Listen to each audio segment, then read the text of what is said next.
Welcome back to the Durrrr $1 Million Challenge, Phil. And just for the hands we've seen, Durrrr has taken an unorthodox line, what, like every time? Yeah, so often, and that's, you know, one of the keys to playing against a great player like Ziigmund is that you have to remain unpredictable, and Tom's great at doing it.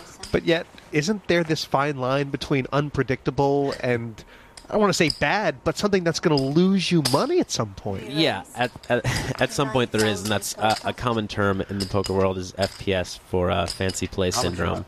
And it's when, you know, you get a little too carried away being tricky and start making plays that kind of cross the line into just bad. Speaking of, Durrrr has made a 3-bet here, and now Ziigmund has asked for a count. He's on the button with aces. Yeah, he wants to know how much of his stack he can get in here with his very weak aces. I know it sounds weird to say that aces are weak, but he has no suit, no connectivity. This is about as bad as aces can get in PLO. And if Tom has a strong hand, which he should to re-raise, Ziigmund could be worried about finding himself in a lot of tricky spots on the flop. So he's put 27 here, and because Durrr's got like just about 100 and a bit left, Ziigmund's kind of saying to himself, I'm almost always putting the rest of them in. Right. That's his decision. He's saying, I'm getting everything in now. On almost every flop, I'm going with the hand, and that's going to work out to be profitable. And Tom here actually has a worse hand than Ziigmund expects to be 3-betting.